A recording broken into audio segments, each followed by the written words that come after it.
শ্বিলং বুলি ক'লে আমাৰ অসমীয়া মানুহখিনিৰ এটা বেলেগ এটাই ৰোমেণ্টিচিজম আছে কাৰণ শ্বিলংখন আমাৰ অসমৰ ৰাজধানী আছিলে ফ্ৰম 1874 to 1972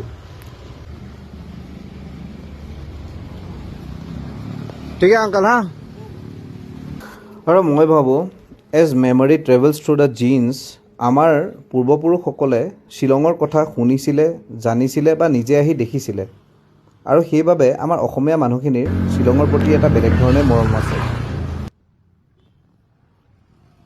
লাবান বিষ্ণুপুৰ ধান খেতি এইবোৰ জেগাত এসময়ত আমাৰ অসমীয়া মানুহৰ আধিপত্য আছিলে আৰু অসমীয়া মানুহৰ এটা সৰু পপুলেশ্যন এতিয়াও ইয়াত থাকে এইবোৰ জেগাতে আমাৰ অসমৰ বিয়াগোম মানুহ হেম বৰুৱাদেৱ লক্ষ্মীনাথ বেজবৰুৱাদেৱ ডক্টৰ ভূপেন হাজৰিকাদেৱৰ এটা সময়ত বিচৰণ আছিলে মই ভাবিলোঁ আজি তেওঁলোকৰ সুঁৱৰিয়ে এইবিলাক ৰাস্তাত এবাৰ খোজকাঢ়ি চাওঁ 1972ত অসমৰ পৰা শ্বিলংখন বেলেগ হোৱাৰ পিছত অসমীয়া মানুহখিনি ইয়াৰ পৰা লাহে লাহে যাব ধৰিলে এই গোটেই কথাখিনি স্বপ্নীল বৰুৱাৰ কিতাপ the heart left behind Shillong and এছএমিছত এই কথাখিনি বৰ ধুনীয়াকৈ উল্লেখ কৰা আছে মাৰ মুখৰ পৰা শংকৰদেৱ কৃষি কেন্দ্ৰৰ কথা প্ৰায়ে শুনিছিলোঁ সেইবাবে আজি মই নিজে চাবলৈ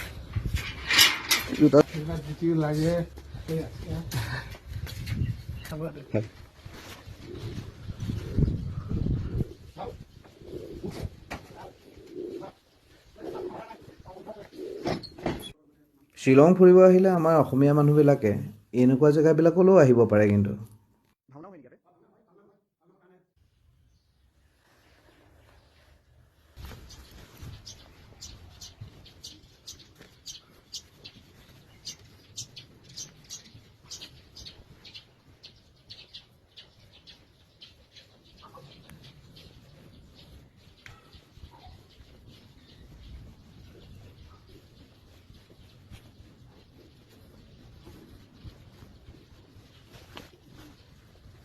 খুৰা আপোনাৰ ঘৰৰ ক'ত কওকচোন ৰহা বাৰপূজীয়াত নগাঁও নগাঁও বৰদোৱা থানাৰ লগতে নগাঁও নগাঁও আচ্ছা বিৰাট ভাল মানুহবোৰ লগ পালোঁ ঠিক আছে তেন্তে এটা এনেকৈ ভিডিঅ' এটাত গোটেই কেইজন সোমাই দিয়ক এবাৰ খুৰা আপুনিও আহক হৈছে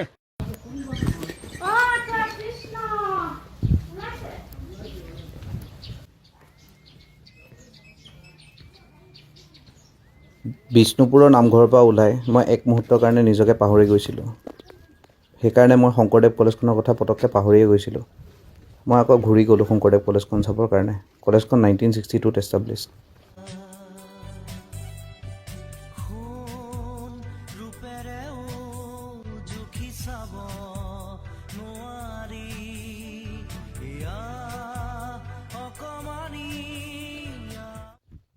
শংকৰদেৱ কলেজখনৰ কাষতে শংকৰদেৱ বিদ্যাপীঠ এখন আছে এই বিদ্যাপীঠখনৰ যোনটো ষ্ট্ৰাকচাৰ এইটো আমাৰ আছাম টাইপ হাউচ এই আছাম টাইপ হাউচটো আমাৰ কলনিয়েল টাইমত বহুত ফেমাছ আছিলে আৰু এতিয়াও অসমত প্ৰচলিত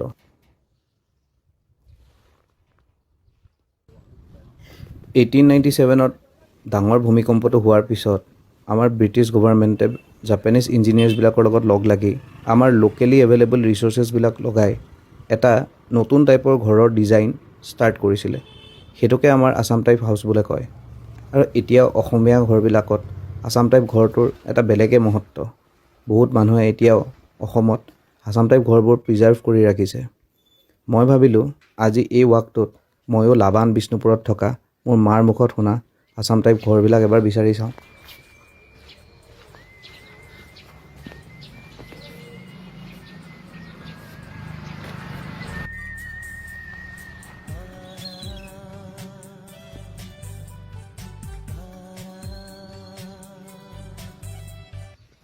নাইনটিন হাণ্ড্ৰেডৰ পৰা আছাম টাইপ ঘৰবিলাক আমাৰ অসমত প্ৰচলিত হৈ পৰিলে কাৰণ আছাম টাইপ ঘৰবিলাক আমাৰ অসমৰ হাই টেম্পাৰেচাৰ হাই হিউমিডিটি আৰু হাই ৰেইনফল টলাৰেট কৰিব পৰা কেপাচিটি ৰাখিছিলে লগতে আছাম টাইপ ঘৰবিলাকৰ টিঙৰ বৰষুণৰ শব্দটো মোৰ আটাইতকৈ প্ৰিয় আৰু শুনিলেই মোৰ সৰুকালৰ আইতাহঁতৰ ঘৰত কটোৱা দিনবোৰলৈ মনত পৰে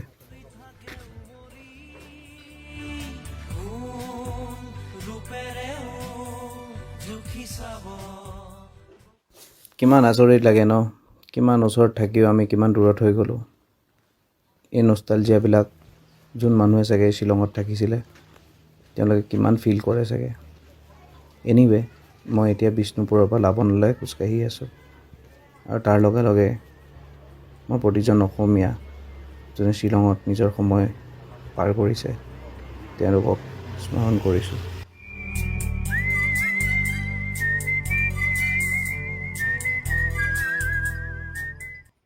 আপোনাৰ ঘৰ মোৰ ঘৰ নলবাৰী। নল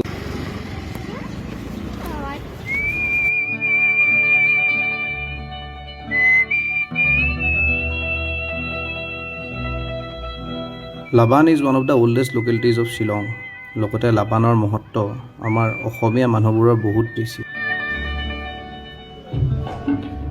ক'ব গ'লে ইয়াৰ পৰাই কলনিয়েল টাইমৰ অসমৰ পলিচিছবোৰ ফ্ৰেম হোৱাত লাবানে এটা বিশেষ ৰোল প্লে কৰিছিলে। তোমাৰ হাতৰ গীতাৰ খনি 1874 আমাৰ অসমৰ ৰাজধানী শ্বিলং হোৱাৰ আগে আগে লাবানখনত এটা নতুন অনুষ্ঠান এষ্টাব্লিছ কৰা হৈছিলে। সেইটো হৈছে আমাৰ লাবানৰ নামঘৰ, যোনটো 1872 এষ্টাব্লিছ কৰা হৈছে 2 years before Shillong became the capital of Assam. So' তাৰ পৰাই আমি ধাৰণা কৰিব পাৰোঁ যে নতুন অসমৰ গাঁথনি গঢ়োতে লাবান নামঘৰৰ কিমান মহত্ব থাকিব পাৰে।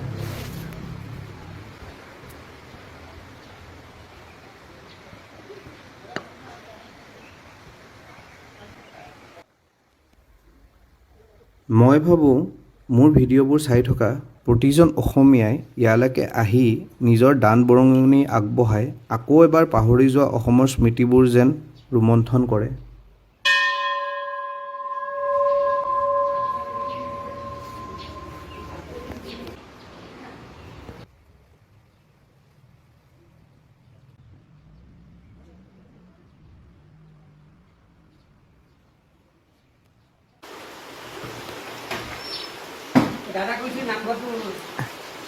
এবাৰ পাৰিম নি সোমাবলৈ?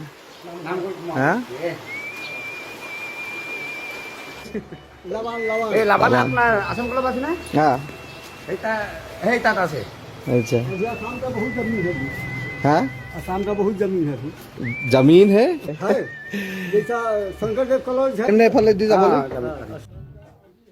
মাজে মাজে মোৰ এটা ভাৱ আহে যে আমি অসম গভৰ্ণমেণ্টক ৰিকুৱেষ্ট কৰিব নোৱাৰোঁনে যে এটা হেৰিটেজ ৱাক কৰা হওক বিষ্ণুপুৰৰ পৰা লাবান হৈ ধানখেতিলৈকে, যাতে আমাৰ অসমীয়া মানুহবিলাকৰ সম্পৰ্কবোৰ শ্বিলঙৰ লগত অকল পুলিচ বজাৰতে সীমিত হৈ নাযায়। মাহঁতে সদায় কৈ থাকিলে মানে আগতে সৰুতে আহিছিলে বোলে। আপোনাৰ ঘৰ মোৰ ঘৰ নলবাৰী। নলবাৰীত কোন জেগাত? কোন জেগাত? নলবাৰী অঁ চামতা। চামতা। আপোনাৰ মোৰ দেউতাৰ ঘৰ কমাৰকুছিৰ ওচৰত। কমাৰকুছি বিজলীঘাট। বিজলীঘাট। আজি লাবানৰ গৌৰৱাত আৰু ৰাজধানী সলনিৰ পিছত আহি I'm an engineer actually, failed engineer.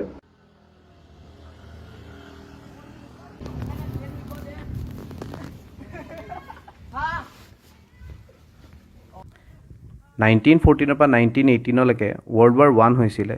সেই সময়ত মতা মানুহখিনি যেতিয়া যুদ্ধত গৈছিলে, মাইকী মানুহখিনিয়ে ইণ্ডাষ্ট্ৰিখিনি চলাই ৰাখিছিলে। আৰু যেতিয়া যুদ্ধ শেষ হ'ল, মতা মানুহখিনি ঘূৰি অহাত মাইকী মানুহখিনিয়ে ইকুৱেল পে' আৰু equal right to work demand কৰিছিলে। This was the foundation for what we know today as the feminist movement. And মই ভাবোঁ যে 1918ত এষ্টাব্লিছ হোৱা লাবান এছএমএছ গাৰ্লছ হায়াৰ ছেকেণ্ডেৰী স্কুলখনো তাৰে এটা ফল হয়।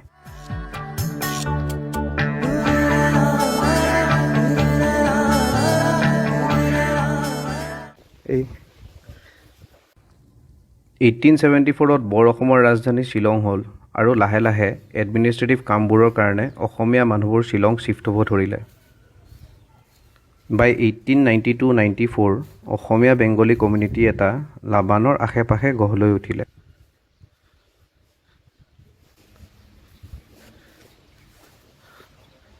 হেল্ল'। 1896 আহোঁতে আমাৰ অসমীয়া অফিচিয়েলছ, এডমিনিষ্ট্ৰেটাৰ্ছ, এলাইটছখিনিয়ে এটা অসমীয়া চেণ্টাৰৰ কথা চিন্তা কৰিলে। সেইবাবে 1896ত তেওঁলোকে আছাম ক্লাবটো এষ্টাব্লিছ কৰিলে। আছাম ক্লাবটো এটা ছ'চিয়েল ক্লাব বুলি ক'ব নোৱাৰি, কাৰণ ইয়াৰ এটা বিশেষ মহত্ব আছিলে। আছাম ক্লাবে আমাৰ অসমীয়া মানুহখিনিক অসমীয়া আইডেণ্টিটি আৰু কালচাৰেল কণ্টিনিউটি যোনটো আমাৰ ব্ৰহ্মপুত্ৰৰ প্লেইনত প্ৰেক্টিছ কৰা হৈছিলে সেইটো লেণ্ড অফ দ্য ক্লাউডছত প্ৰেক্টিছ কৰিবলৈ এটা জেগা দিছিলে।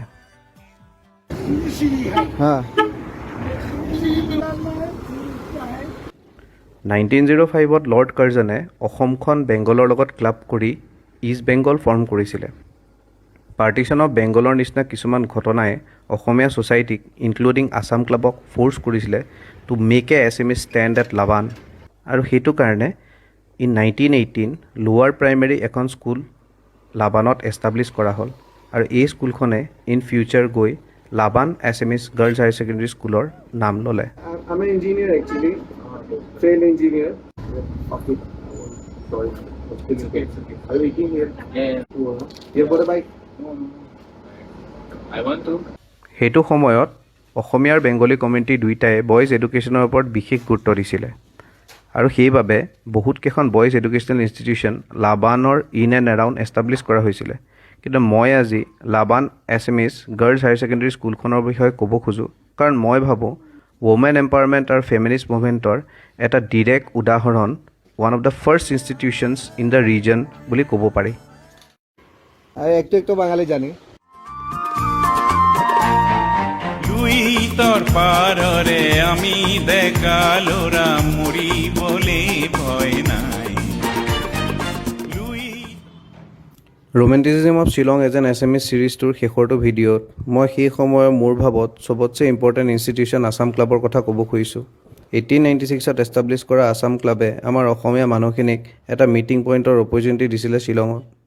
ইয়াতে আমাৰ ইণ্টেলেকচুৱেলছখিনিয়ে ডিবেট ডিছকাশ্যনছ আৰু কালচাৰেল প্ৰগ্ৰেমবোৰ কৰি আমাৰ অসমীয়া অস্তিত্ব আৰু এটা ঐক্যবদ্ধ সংগ্ৰাম কৰোঁতে নিজকে সহায় কৰিছিলে। অসমীয়া সাহিত্যৰ জোনাকী যুগৰ আগমনতো এই ক্লাবটোৰ এটা বিশেষ মহত্ব আছিলে।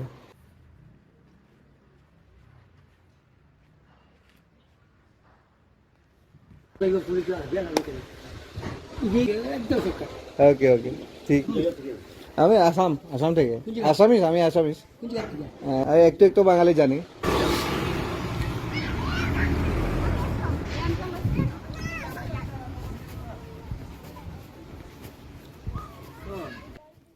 As my time in Meghalaya has come to an end, walking these streets I am reminded of a short story.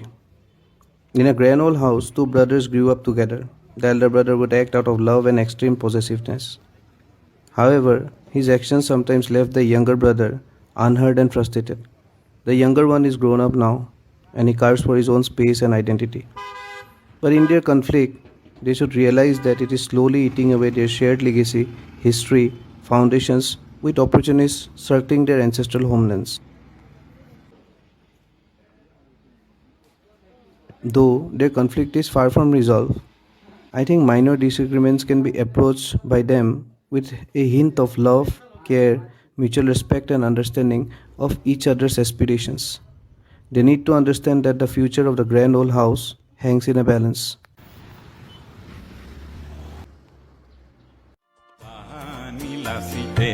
এৰি থৈ যোৱাৰে পৰা জননী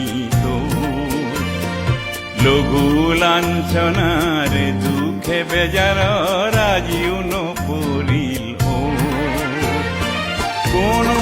কোনো পুৰুষে কহিলেও আমাৰ যেন আমি ডেকা ল'ৰাই জীৱন পণ কৰিছোঁ, আমি ডেকা ল'ৰাই জীৱন পণ কৰিছোঁ মুহাৰ চকুলো কলিজা। ठीक है अंकल। हाँ